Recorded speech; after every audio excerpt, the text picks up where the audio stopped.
2019. Almost 7 years ago, I'd recently dropped out of college, my last job was making donuts at Walmart, and in my egregious amount of free time, I made a YouTube channel. One of the first videos ever uploaded to that channel was me thinking of a new boss fight idea for every series in Smash Brothers.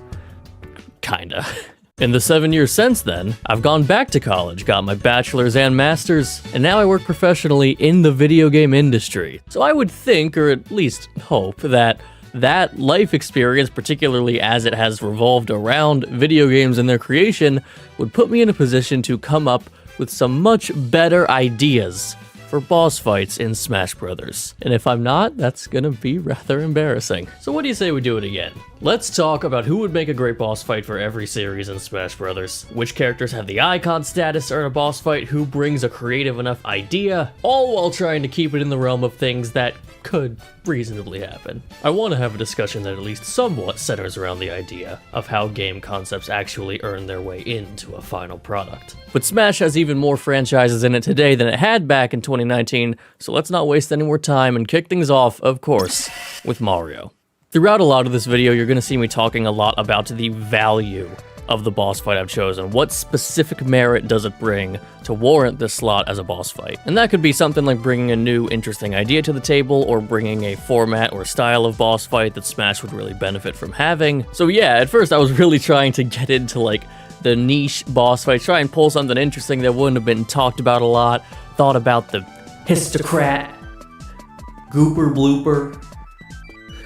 But something that I think we all know about the Mario franchise in Smash, but can be easy to neglect or overlook when having these kinds of conversations, is that Mario is a driver of the casual audience. So like, for example, pretty much every Smash game is probably going to have a new Mario character just because you need that bait out there, reeling in that massive pool of fans. That doesn't mean we're not going to get creative with it, but I think you need that just brand IP star power of Mario. I have chosen the Mario boss entity that I think is the most popular and iconic, who is not in some way derived from the Koopa species. I think that's King Boo. King Boo's in Mario Kart, very recognizable creature. You get a little Luigi's Mansion spice in there because we're gonna set the boss fight in a mansion setting, very dark, and King Boo slowly comes after you, attacks you, but he cannot be damaged. You can make him flinch, maybe recoil a bit, but that's it. His attacks have very predictable movement patterns, and throughout the stage there are light sources like a shade or a spotlight, maybe a fireplace, and hitting that light source activates it. So with his predictable attack patterns, you gotta line him up with one of the light sources, smack it on, hit him, that stuns him, like in the newer Luigi's Mansion games. You can jump in the air, hit him, he'll start sort of deflating, bouncing all around, and you have to jump up, intersect his arc, hit him again, that changes his trajectory, and as long as you can keep up and keep smacking him, he'll keep taking damage. If you miss him enough times, he'll recover, or just after enough time total, he'll recover. Don't think I need to go into that much gameplay depth every time. Air juggling, super key element to Smash Brothers. Take that spirit, put it in a boss form, you get the super iconic King Boo. I think that's a winning idea. Alright, next up, Donkey Kong. You might be surprised to find out that this was one of the hardest franchises to pick a boss for me, because Donkey Kong is one of my favorite video game franchises, period. And the series has great bosses, but none of them had a really sticky idea that made me want to put them in Smash Brothers. The older country games have fun options, not necessarily an outstanding option. What I chose, I'm gonna do what I'm surprised I don't think Nintendo has really done before, which is take the original classic arcade Donkey Kong and soup it up in 3D. So you do start at the bottom, he's still up top, and you gotta climb. I'm imagining 25 meters, maybe you'd pick something else. And probably instead of a girl at the top, we could just say it's like a golden hammer that you then whack him with and win. But the crucial element is all in how we animate and create a true character around this classic older Donkey Kong that I think does a lot to really distinguish him from the new Donkey Kong. Pretty much any time Nintendo recreates the classic arcade Donkey Kong, it is either in a purely retro context like the Smash stage, or it's like so reimagined that it's more just like taking inspiration as a base and then building something new on top of it. I'm thinking of the Mario Kart World track, or I'm thinking of the Mario vs. Donkey Kong Game Boy Advance game. This would be pure to the original 25 meters, or whatever you want to call it, with that iteration of Donkey Kong, not the modern country design, and just seeing where we can take it in a modern context. The Legend of Zelda. So many great options you could do for Zelda. I think Goma is compelling because it's so iconic. I leaned into Koloktos. I bet a lot of people pick Koloktos because that is just a phenomenal fight to start to finish. I ended up going with Ocarina of Time / Zelda 2 style Dark Link. But it's the dark version of whatever character player 1 is playing as. Which means, yes, you could have like Dark Pit or Dark Samus.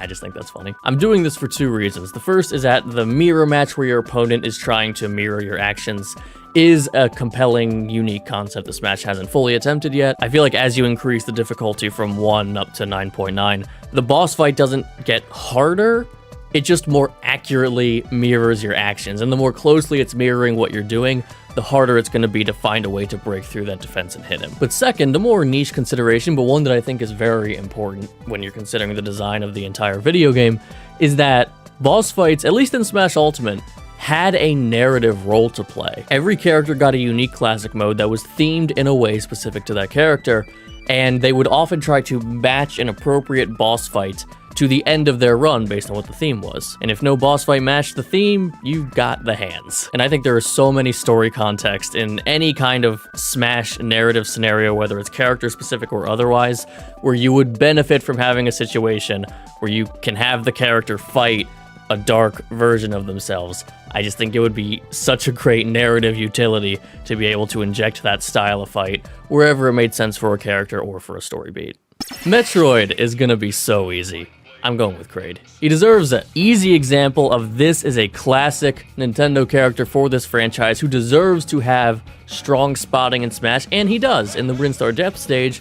I'm gonna take it up a level. Kraid probably does not have a spot on the character roster for him, but absolutely a boss slot. It's a very traditional big monster kind of Smash fight, except like in the Metroid games, you gotta use his body to platform up, hit him in the head. Equally, we're not gonna spend a lot of time on Yoshi. I guess spoilers for Yoshi's Island if you've never played it.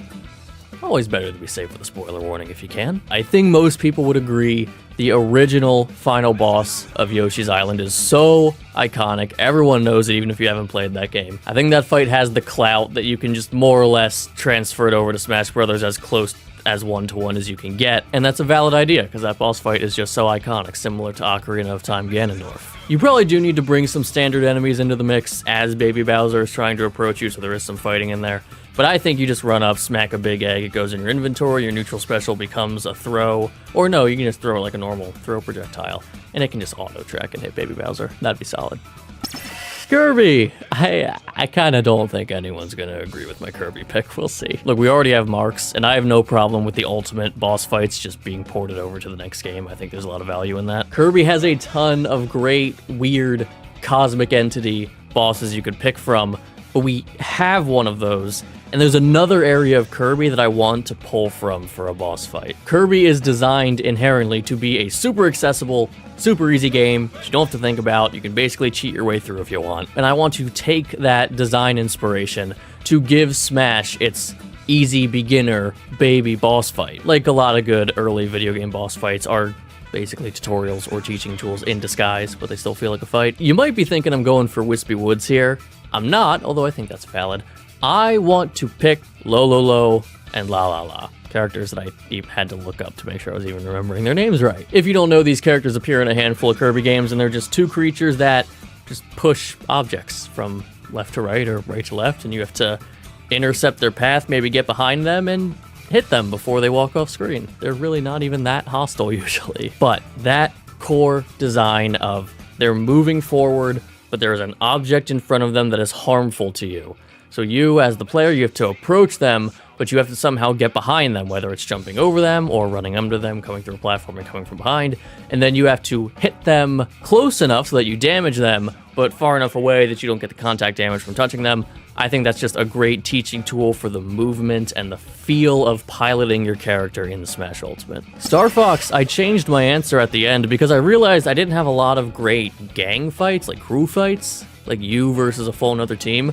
We're doing the Star Wolf team. I would go with Wolf, Leon, Panther, and Pigma, personally. You can swap around some members if some hardcore fans think something else would be better. And yeah, Wolf is just a souped-up wolf, but the other three just get slightly modified for their tastes, classic Star Fox movesets. And this puts us in a situation where, depending on the context of the boss fight, either the player can bring in a unique set of characters for a given context, or you can just bring in Fox and Falco. Or in a super challenging context, it's you alone versus the Star Wolf team. And if they could have some adaptation of a Smash Meter style system but where every member of Star Wolf can call in a different Star Wolf vehicle. I would love the excuse to just get the Landmaster back in Smash somehow. You have to fight a Landmaster. Wolf could call in an R-Wing, one of them could call in the Walker or the Submarine, stuff like that. That just sounds like fun to me. But we're moving on to Pokemon, where I apologize in advance. You have to forgive me, Pokemon fans. I'm copping out. It's not for no reason. I have an idea in my head. I think arguably the best thing a Pokemon boss can do is very similar to Mario, where you are representing a big, popular, iconic character to excite a huge fan base. But an extra dimension that Pokemon adds to it is I think the best thing a Pokemon boss can do is what Rayquaza did in Brawl, which is bring some much-needed representation to a generation that missed the core roster. Pick a box art legendary or some other prominent, mythical, or powerful, otherwise popular Pokemon from those games, make a boss fight out of it. Why am I not picking one? Because I haven't played those games. But the kids who grew up with Switch 1 era Pokemon games deserve representation in Smash in some way. It's probably not going to be main roster, that's probably going to be a Switch 2 game.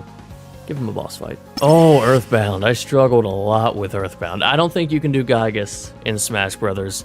A game designer more talented than me might be able to think of a way to pull it off. I can't do it. We already used Porky, so I gotta think of something else. And the Mother series has a ton of great enemies, great bosses. I ultimately went with who I do think is one of the more iconic boss fights from Earthbound, or at least iconic moments to the game. It's memorable, and that's the Kraken. I didn't have any other aquatic-based boss fights in the list, and this is just personally speaking to me, but being out in the ocean with some huge creature around you, that is a horrifying premise in my mind, that you would be on the ship from Earthbound and the Kraken is just swimming around you, appearing on different sides. Maybe the head is over here and the tail is over here. That is my worst nightmare, which makes me think it could be a compelling boss fight. And it's the only one of its kind that I have on this countdown. Even harder than Earthbound, we're moving on to F-Zero. F-Zero should not get a boss fight in Smash in any context, because the characters don't do anything but race. I mean, it's implied they do, but we don't see it. It's not part of the game. And we already have Samurai Goro as an assist trophy, and that's not an assist trophy that I think you can easily adapt into a boss fight, because it's an old assist trophy. He just waves his sword around. It's not that interesting. And we don't need to create an entirely separate Samurai Goro boss character. I don't think that's the best use of resources. Of the main F-Zero villains, besides him, I think the one that you could easily make the best boss fight out of is Deathborn. And as the main antagonist of one of the most beloved F-Zero games, sounds like a no-brainer to me. Also a character that probably has no business on the roster itself. Joining F-Zero on the list of franchises that just should not get a boss fight no matter what, Ice Climber. I don't think there's a creature that on its own creates a compelling boss fight for the Ice Climber universe. I don't find the polar bear quite exciting enough. That's more basic enemy to me. So I'm incorporating scaling the mountain in there to give it a little bit of environmental tension. But you have the pterodactyl creature, who's actually more helpful in those games, but we're treating him as a boss fight. The pterodactyl creature comes in, drops enemies, shoots ice balls at you as a general nuisance, but you can't reach him until you get to the top of the mountain. He's circling around up there, and you gotta smack him. Okay, in researching this video, I have found out that the Condor, as it's called, actually is supposed to be the main antagonist of Ice Climber. And even though I was literally incorrect in calling him helpful earlier, I'm still gonna call this a win for me for just intuitively knowing that the Condor should be the boss fight. I am so smart. Fire Emblem is a series that I've actually explored a decent bit more since I made that first video. It's tempting to say some kind of dragon, because you fight a lot of dragons in Fire Emblem, but I don't think the dragons are like the thing people come away remembering. It's not really a point that people love about the series, I don't think. And I don't think Fire Emblem fans turn on a new Fire Emblem game saying, I can't wait to get to the dragon fight. Maybe you guys do, tell me if I'm wrong. Instead, we're overscoping a lot. I'm gonna choose to use Black Knight because I do think that is an assist trophy that you can more easily soup up into a boss fight. But you can substitute in tons of different Fire Emblem general characters for this. We're gonna try and translate a somewhat tactical experience to a Fire Emblem boss fight. And we're gonna design it in such a way where, yes, you are gunning for Black Knight, he is the boss fight, but the CPU intelligence is designed in such a way where he is summoning his army in a specific way to try and counter you. Some simple examples: if you're trying to rush him down, stay in his face, get damage in that way, he'll summon some archers far away to pick you off from afar, force you to retreat and take out the archers. If you're trying to zone him out from far away, he'll summon a couple cavalrymen, chase you down with horses, try to get you with a lance. And it's essentially treated like the Black Knight is a king in chess, trying to stay away from you and use his surrounding forces to try and take you out first. That's probably the most in-depth idea I have for a boss fight, such that fleshing out exactly how the intelligence would work would probably be a video in its own right. It'd be such a boring video for most of you, so it's not going to get made. I think there's a hunger for more representation of this tactical experience and these more general type characters in Smash Brothers. But let's move on from maybe my most complex idea to maybe my simplest idea. For Game & Watch, I wanted to think of something besides the octopus, since that's a final Smash. And I think you take that Game & Watch game that I want to say the chair comes from, maybe not, but that Game & Watch game where you're trying to keep two lions in their pen. And for this boss fight, they lose the game, lions get out, and now you're fighting two stylized Game & Watch lions. Have I fleshed out the idea any more than that? No, I have not, but it's Game & Watch. Only so much to do, and I don't think you need to overcomplicate the gameplay, because I think the stylized nature of fighting lions that animate like a Game & Watch character is compelling enough on its own. Kid Icarus is another one where there are a lot of great, unique boss fights in Kid Icarus, but none of them were jumping out at me, and they kind of... I don't know how many of Kid Icarus's one-off boss fights have hung around in the collective consciousness. So we're going the classic representation route. I am pulling Medusa. Two phases. You got your typical giant Smash boss fight that you gotta whack over and over again, but then of course eventually the head detaches, becomes much more zony, much more challenging to hit. I think the representation of who people understand to be the classic Kid Icarus boss would just feel right to people and be comfortable as a choice, compared to if I tried to pull some weird, more obscure character like Pyron or whoever that most people don't know or remember. And I know Hades is a popular pick. There is that weird thing where our Hades is really cool. The Japanese Hades didn't quite get the same writing style as ours. But also, I personally see more value in the series legacy and history with Medusa versus the one-off, although very compelling one-off, Hades. WarioWare, I'm shocked I thought of anything, but we're going with 9-volt. You can say he's up above you on the stage playing his game, and he just sends down like one-to-one recreations of classic gaming characters to fight you. He throws down like OG pixel art Habsburg Ridley. You can do classic Mario 1 Bowser just spamming hammers and fire. You could do heroes as well. Throw Excitebike in there, start dashing around. And depending on the difficulty, you just have to beat more and more of his classic Nintendo characters until the battery on his Game Boy runs out or something. Metal Gear Solid, similar to Kid Icarus, we are just going objectively correct here. I'm picking Metal Gear Rex. The only other two options I'm really compelled towards are Psycho Mantis, but I would really want to sit down and take more time to think of what Psycho Mantis does, because you can't do basic with Psycho Mantis. If all he does is like reverse your controls or make the screen turn upside down, that's not enough to live up to the legacy of Psycho Mantis.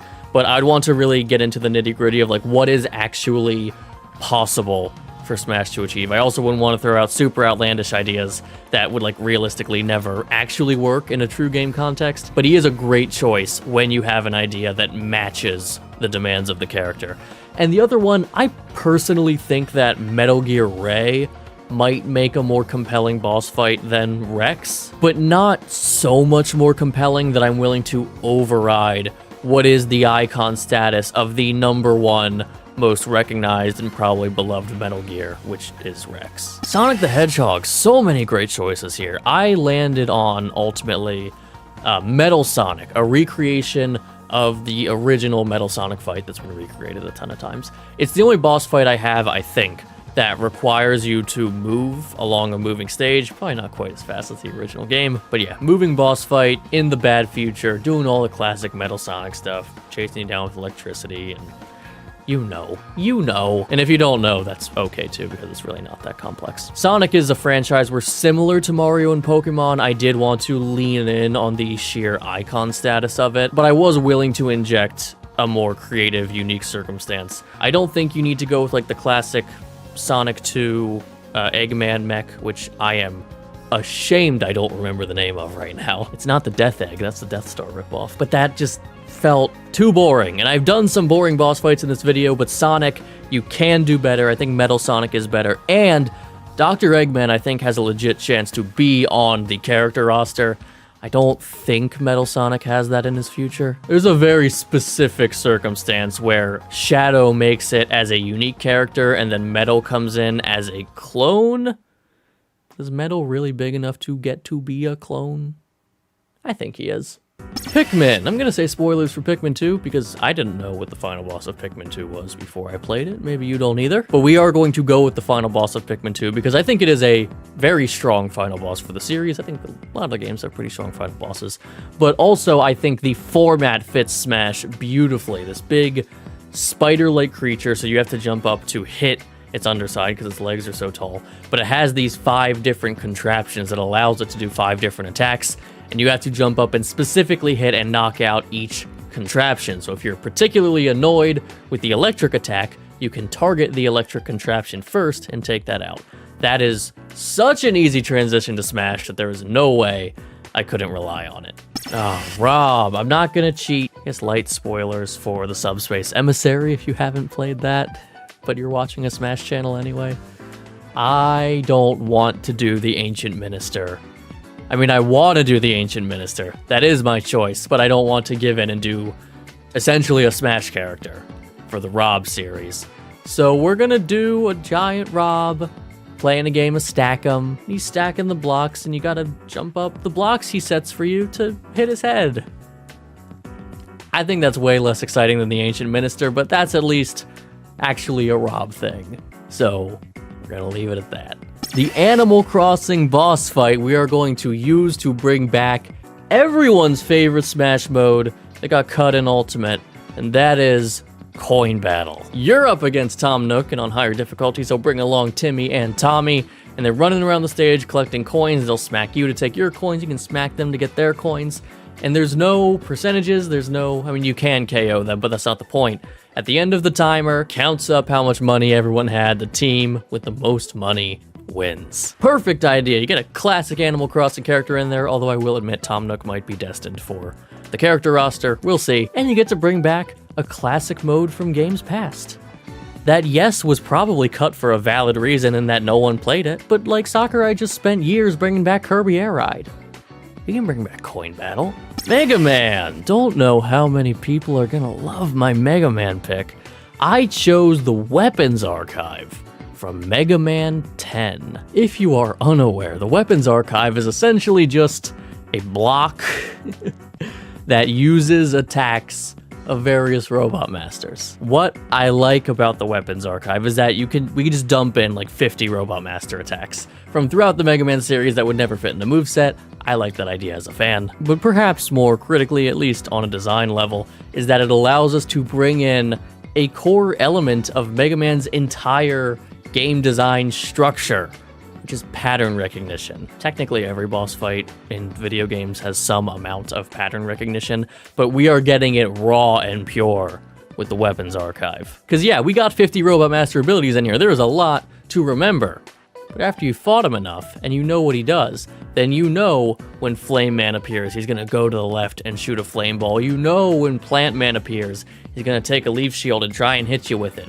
As many examples as you can think of. When you see a Robot Master appear with enough experience, you are going to know exactly the attack that's incoming. You'll know how to dodge it. You'll know how to get in and counter it. Pure, raw essence of the classic Mega Man franchise. Wii Fit. You are on a Wii Fit board, like a giant Wii Fit board. You're a little character on it. And there's a Wii Fit game on a screen behind you. And you have to play that Wii Fit game successfully by running around this Wii Fit board. Maybe there's some like items on the side, like boxes. And you have to use the boxes to weigh down the parts of the Wii balance board to trigger the desirable result. Is this my worst idea in the video? Yeah, it is. But it's cool. It's unique. You gotta play a game inside the game. It's like the reveal trailer for Wii Fit. Punch-Out. I would be shocked if I said something different in my original video, because the Punch-Out answer feels so correct to me.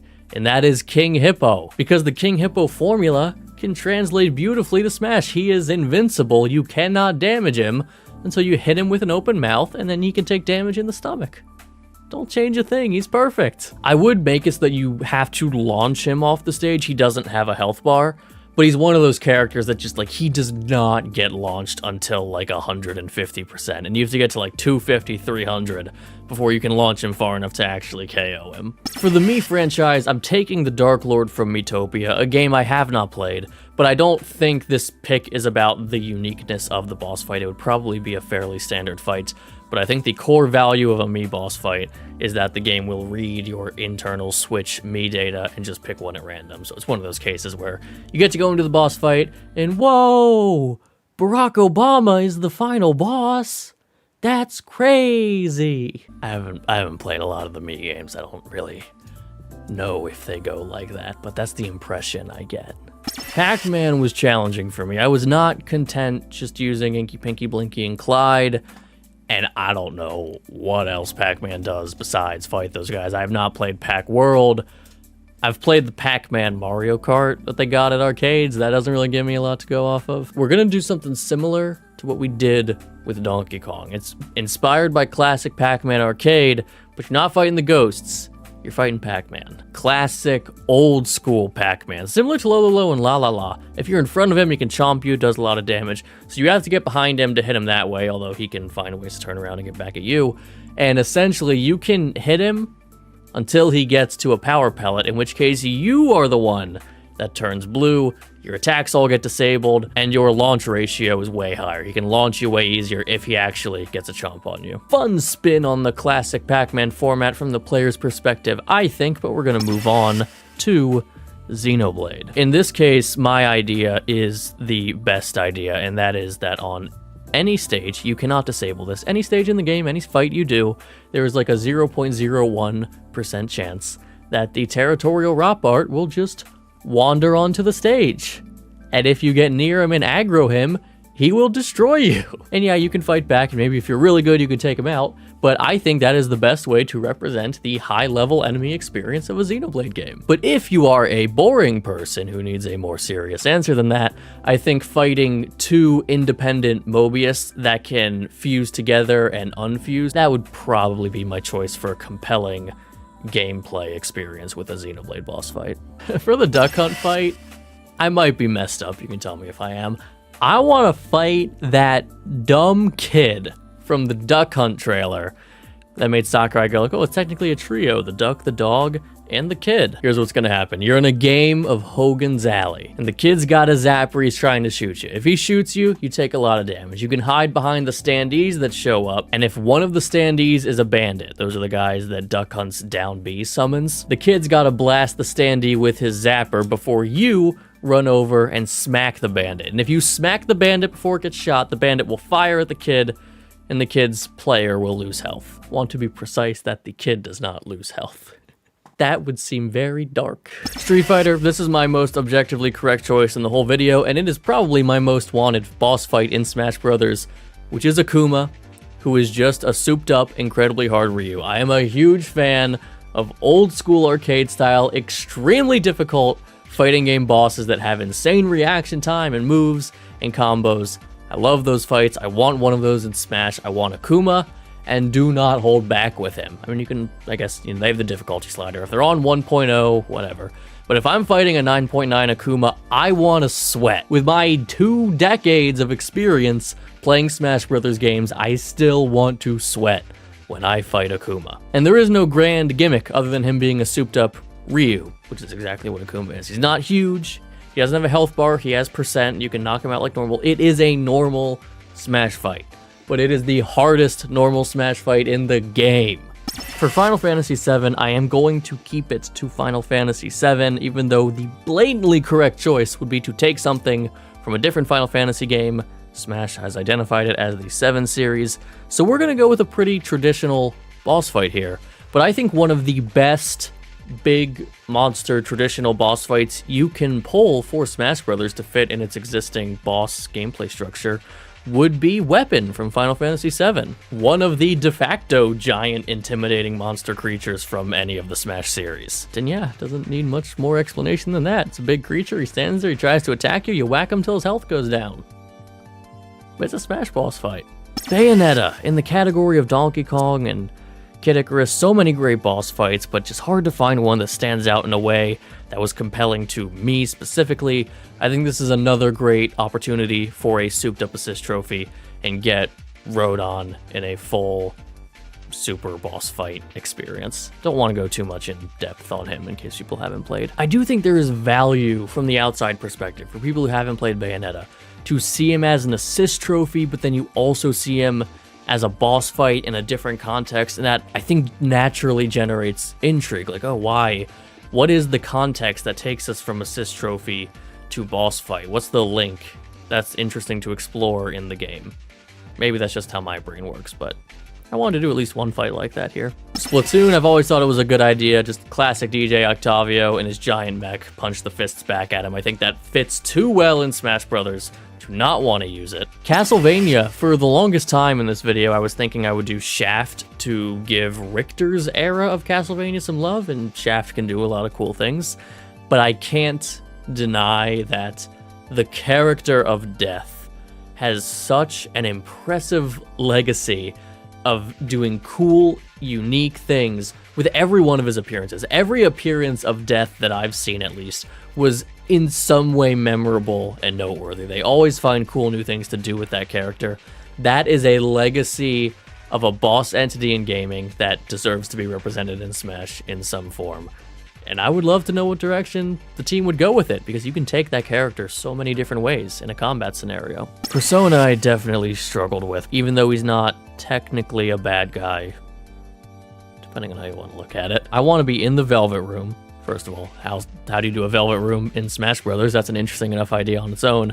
But Igor is there, and he summons a wave of demons or persona, whatever you want to call them. And the ones he summon is dependent on your difficulty level. If you're on like 1.0, you're getting Pixie. And if you scale up to 9.9, you're getting like Daisojo or maybe some of the game's specific ones. And you just gotta survive his wave until he's satisfied. Another idea of a really high scope idea. They would never do this. Designing however many, like 20 different demons or persona that summon at different rates at different difficulty levels. That's a horrible use of development time.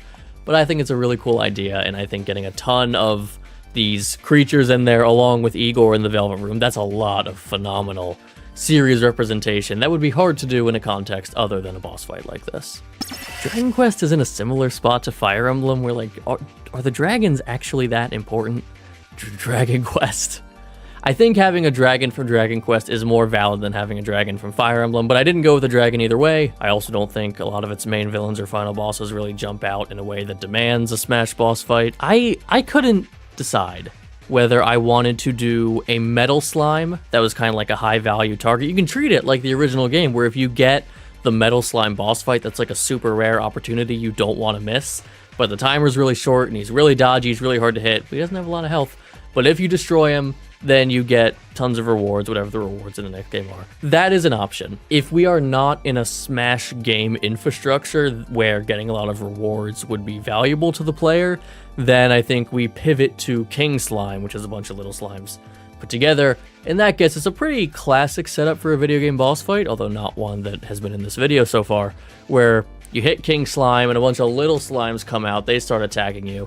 So you have to knock out the little slimes, beat up the little slimes before they could go back to the King Slime. He slowly shrinks over time until you've defeated all of the little slimes and make up the King Slime. Banjo-Kazooie, I really tried. The problem with Banjo-Kazooie for me is I've only played the first one so far. And Banjo 1 doesn't really have boss fights. It has boss fights. It has competitive exchanges between characters, but like, are we gonna adapt Nipper into a full fight? I don't think we are. I'm defaulting to Gruntilda, and I know Banjo fans would be so thrilled to see Gruntilda in any context, especially if she talks, but I'm doing it not out of protest. I'm doing it begrudgingly.